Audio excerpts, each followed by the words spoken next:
अंकुल ने पूर्वी को ऊपर से नीचे तक देखा और उसकी कमर कसकर पकड़ ली। धड़ से पूर्वी के मुंह से हल्की सी आह निकल गई, लेकिन अंकुल को इससे कोई फर्क नहीं पड़ा। मेरी जान, कब तक नाराज रहने का इरादा है? आखिर मैंने ऐसा क्या कर दिया? वैसे भी मिस्टर रायजादा के साथ रात बिताकर तुम्हें भी तो मजा आया होगा, है ना? ये कहते हुए उसने अपनी पकड़ और मजबूत कर ली और खुद को पूर्वी के और करीब कर लिया। पूर्वी को बहुत दर्द हो रहा था, लेकिन उसने हिम्मत जुटाई और अंकुल को जोर से धक्का दे दिया। अंकुल इसके लिए तैयार नहीं था, इसलिए वो 2 कदम पीछे हट गया। पूर्वी ने गुस्से में उसके गाल पर एक जोरदार थप्पड़ मारा और बोली, शर्म नहीं आती तुम्हें? हिम्मत कैसे हुई मुझे छूने की? क्या तुम में जरा भी इंसानियत बची है? जिस लड़की से प्यार करने का वादा किया, उसे कुछ पैसों के लिए किसी और के हाथों बेच दिया। क्या इसे प्यार कहते हो? अपने मतलब के लिए अपने ही साथी का इस्तेमाल करना। और तुमने कहा कि मैंने मजे किए। इतनी घटिया बात सोच भी कैसे सकते हो? वो रात मेरी जिंदगी की सबसे दर्दनाक रात थी। उसने मेरे साथ जबरदस्ती की थी और ये सब तुम्हारी वजह से हुआ था। तुमसे अच्छे तो जानवर होते हैं। इतना कहकर पूर्वी ने उसे एक और थप्पड़ मार दिया। फिर उसने गुस्से में कहा, आगे से अगर तुम मेरे पास आने की या मुझे परेशान करने की कोशिश भी करोगे तो मैं पुलिस में शिकायत कर दूंगी। अब मैं वो पुरानी पूर्वी नहीं हूँ जो तुम्हारी हर बात बिना सोचे मान लेती थी। अगर दोबारा मेरी जिंदगी में दखल दिया तो तुम्हें कहीं मुंह दिखाने लायक नहीं छोड़ूंगी, मिस्टर अंकुल मल्होत्रा। ये कहकर पूर्वी वहां से चली गई। उसके जाते ही अंकुल ने अपने थप्पड़ वाले गाल पर हाथ फेरा और धीमे से बोला, इस थप्पड़ की कीमत तुम्हें जरूर चुकानी पड़ेगी पूर्वी। पूर्वी वापस पार्टी में आकर एक काउंटर के पास बैठ गई। उसकी आंखें गुस्से और दर्द से लाल हो चुकी थीं। उसने सामने रखा वाइन का गिलास उठाया और एक ही सांस में खाली कर दिया। उसका मन कर रहा था कि वो फूट फूट कर रोए, लेकिन जैसे उसके अंदर की सारी ताकत खत्म हो चुकी थी। अब उसे किसी पर भरोसा नहीं रहा था। वो इतनी टूट चुकी थी कि उसकी आंखों से आंसू भी आना बंद हो गए थे। उसे लगने लगा था कि शायद भगवान ने सारी तकलीफें उसी की किस्मत में लिख दी हैं। उसके दर्द को समझने वाला कोई नहीं था। उसका दिल जोर जोर से चीखना चाहता था। वो खुद से बार बार पूछ रही थी, आखिर क्यों मुझे कभी सच्चा प्यार नहीं मिला? क्या मैं इतनी बुरी हूँ कि कोई मुझे दिल से प्यार नहीं कर सकता? पूर्वी लगातार एक के बाद एक ड्रिंक पी रही थी। दक्ष की नजर जब उस पर पड़ी तो उसे लगा कि कुछ ठीक नहीं है। वो तुरंत उसके पास चला गया। उसने देखा कि पूर्वी जरूरत से ज्यादा शराब पी चुकी थी। उसने धीरे से उसके हाथ से ग्लास ले लिया। पूर्वी अब पूरी तरह नशे में थी। जब उसे महसूस हुआ कि उसके हाथ में ग्लास नहीं है तो वो हैरानी से इधर उधर देखने लगी। वो बुदबुदाई, मेरा ग्लास कहाँ गया? पूर्वी, दक्ष ने उसके कंधे पर हल्के से हाथ रखते हुए पुकारा।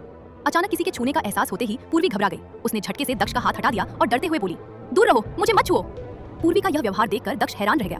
उसे समझ नहीं आ रहा था कि आखिर पूर्वी इतनी डरी हुई और परेशान क्यों है। तुमने शराब पी है? दक्ष जैसे ही पूर्वी के करीब आया उसे उसके मुंह से शराब की तेज गंध महसूस हुई। मेरी मर्जी, ये मेरी जिंदगी है और इसे कोई कंट्रोल नहीं कर सकता, पूर्वी लड़खड़ाती आवाज में बोली। फिर अचानक उसकी आंखों में आंसू भर आए। एक मिनट, आपकी वजह से मेरी जिंदगी बर्बाद हो गई। आप ऐसा कैसे कर सकते हैं? आपने मेरी पूरी जिंदगी बर्बाद कर दी। ये कहते हुए वो रोने लगी और बार बार दक्ष के सीने पर मुट्ठियां मारने लगी। दक्ष समझ गया कि इस समय पूर्वी अपने होश में नहीं है। उसने चारों ओर देखा तो पाया कि पार्टी में मौजूद कई लोग उन्हें ही देख रहे थे। दक्ष ने गुस्से से सबकी तरफ देखा। उसकी तीखी नजर पड़ते ही सबने तुरंत अपनी नजरें फेर ली। उसने पूर्वी का हाथ पकड़ा और उसे अपने साथ ले जाने लगा। पूर्वी ने पूरी ताकत से अपना हाथ छुड़ाने की कोशिश की। उसने तो गुस्से में दक्ष के हाथ पर काट भी लिया, लेकिन दक्ष ने उसकी पकड़ नहीं छोड़ी। चलते चलते पूर्वी का संतुलन बिगड़ गया और वो गिरने लगी। दक्ष तुरंत पीछे मुड़ा और बिना एक पल गवाए उसे अपनी बाहों में उठा लिया। अब नशा धीरे धीरे पूर्वी पर पूरी तरह हावी होने लगा था। उसने खुद को छुड़ाने की कोशिश छोड़ दी। उसकी आंखों से लगातार आंसू बह रहे थे। दक्ष ने उसे रोते हुए देखा तो उसका दिल भर आया। उसने उसे अपने सीने से लगा लिया। दक्ष के सीने का सहारा मिलते ही पूर्वी चुपचाप उससे लग गई। कुछ ही देर में दक्ष उसे अपने कमरे तक ले आया। उसने पैर से दरवाजा खोला, अंदर आया और फिर उसी तरह दरवाजा बंद कर दिया। उसने बहुत संभाल कर पूर्वी को बिस्तर पर लिटाया, लेकिन जैसे ही वो पीछे हटा पूर्वी फिर से उठकर बैठ गई। अब दक्ष उसकी हरकतों से थोड़ा परेशान हो गया था।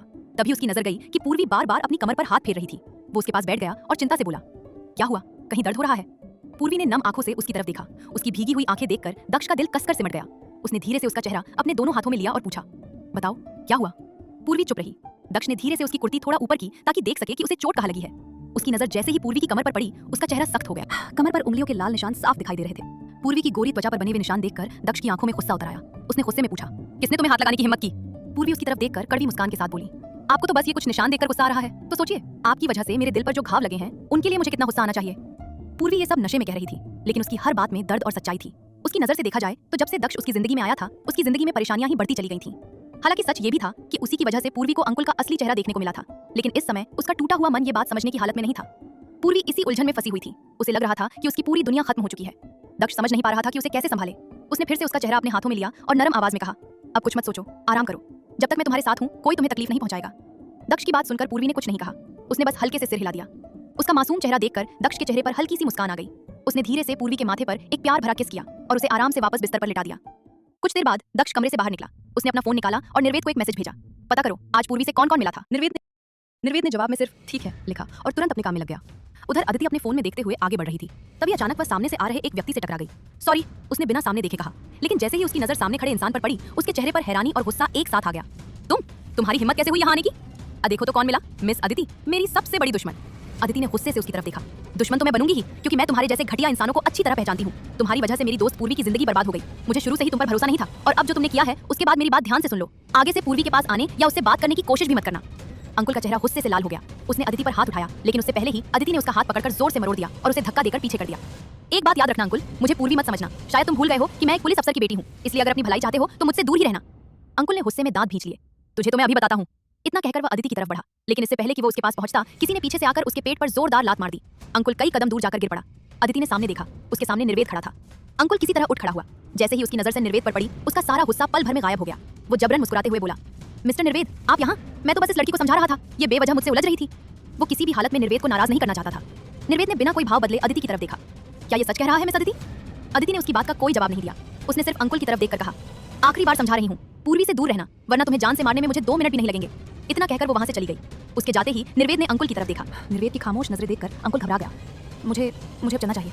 इतना कहकर वो जल्दी से वहां से निकल गया। अंकुल के जाते ही निर्वेद हल्का सा मुस्कुराया और खुद से बोला, कितनी अकड़ू लड़की है, एक थैंक यू भी नहीं बोल सकती, लेकिन मानना पड़ेगा, हिम्मत खूब है उसमें। इसके बाद निर्वेद सीधे सिक्योरिटी गार्ड्स के पास चला गया। उसे पता लगाना था कि पूर्वी के साथ आखिर हुआ क्या था। उधर पार्टी हॉल में अदिति लगातार पूर्वी को ढूंढ रही थी। तभी उसकी नजर दक्ष पर पड़ी। वो तुरंत उसके पास पहुंची। मिस्टर रायजादा, क्या आपने पूर्वी को देखा है? दक्ष ने उसके चेहरे की घबराहट साफ महसूस की। अदिति जल्दी से बोली, वो अंकुल यहाँ आया हुआ है, इसलिए मुझे पूर्वी की चिंता हो रही है। उसके सामने आते ही पूर्वी कमजोर पड़ जाती है। दक्ष ने शांत होकर कहा, पूर्वी ने थोड़ी ज्यादा ड्रिंक कर ली थी, अभी वो मेरे कमरे में आराम कर रही है। दक्ष ने जानबूझकर पूरी बात नहीं बताई। अदिति हैरानी से बोली, क्या पूर्वी ने शराब पी है? लेकिन क्यों? तभी एक स्टाफ वहां आया और बोला, मैम, प्रदीप सर आपको बुला रहे हैं। अदिति ने एक बार फिर दक्ष की तरफ देखा। प्लीज उसका ध्यान रखिएगा। दक्ष ने हल्का सा सिर हिलाया। अदिति वहां से चली गई। उसके जाते ही दक्ष ने अपना फोन निकाला। उसी समय निर्वेद का मैसेज आया। दक्ष ने जैसे ही मैसेज खोला, उसके चेहरे के भाव बदल गए। मैसेज के साथ एक वीडियो भी था। वीडियो में साफ दिख रहा था कि अंकुल ने पूर्वी के साथ कैसी बदतमीजी की थी और कैसे उसकी कमर पकड़कर उसे परेशान किया था। वीडियो खत्म होते होते दक्ष की आंखें गुस्से से लाल हो चुकी थी। उसकी मुट्ठियां अपने आप भींच गईं। उस पल उसका मन कर रहा था कि वो अंकुल को जिंदा न छोड़े, लेकिन उसने अपने गुस्से पर काबू रखा। उसने निर्वेद को सिर्फ एक मैसेज भेजा, उसे ऐसी सजा दो कि उसकी रूह तक कांप जाए। ठीक है, भाभी कैसी हैं आप? निर्वेद ने मैसेज किया। दक्ष ने जवाब दिया, वो अभी सो रही हैं। निर्वेद ने मैसेज किया, उनका कॉल आया था, वो आज नहीं आ पाएंगे, उन्होंने कहा है कि वो कल सुबह यहाँ आएंगे। ठीक है, वैसे भी अभी पूर्वी उनसे मिलने की हालत में नहीं है। दक्ष ने जवाब भेजा। मैसेज करने के बाद दक्ष भी पार्टी छोड़कर अपने कमरे की ओर चला गया। आखिर जिस इंसान के लिए उसने ये पार्टी रखी थी, वही अब गहरी नींद में सो चुकी थी। कमरे में पहुंचकर उसने देखा कि कंबल जमीन पर गिरा हुआ था और पूर्वी पूरे बिस्तर पर फैलकर बेफिक्र सो रही थी। उसे इस तरह सोता देखकर दक्ष के होठों पर हल्की सी मुस्कान आ गई। उसने झुककर कंबल उठाया, प्यार से पूर्वी को उठाया और उसके माथे पर हल्का सा किस देकर कपड़े बदलने वॉशरूम में चला गया। कुछ देर बाद जब वो वापस आया तो देखा कि पूर्वी ने फिर से कंबल नीचे गिरा दिया था। दक्ष ने बेबस होकर सिर हिलाया और मुस्कुराते हुए बुदबुदाया, इसे ढंग से सोना भी नहीं आता। उसने फिर से कंबल उठाया और खुद भी बिस्तर पर लेट गया। धीरे से उसने पूर्वी को अपने करीब खींच लिया। नींद में ही पूर्वी ने अपना सिर दक्ष के कंधे पर रख दिया। फिर उसने अपना एक हाथ उसके सीने पर रख दिया और अपना पैर भी उसके पैर पर टिका दिया। दक्ष ने उसे और कसकर अपने सीने से लगा लिया। पूर्वी के मासूम चेहरे को देखते देखते कब उसकी आंख लग गई, उसे खुद भी पता नहीं चला। अगली सुबह पूर्वी धीरे धीरे उठकर बिस्तर पर बैठ गई। उसने अपनी आंखें मलते हुए सिर पकड़ लिया। ओह गॉड, मुझे इतनी नहीं पीनी चाहिए थी, सिर फटा जा रहा है, वो खुद से बड़बड़ाई। तभी कमरे का दरवाजा खुला। आवाज सुनकर पूर्वी ने सिर उठाया तो सामने अदिति खड़ी थी। अदिति मुस्कुराते हुए उसके पास आई और बोली, लीजिए मैडम, आपके लिए नींबू पानी। उसने ग्लास पूर्वी के हाथ में दे दिया।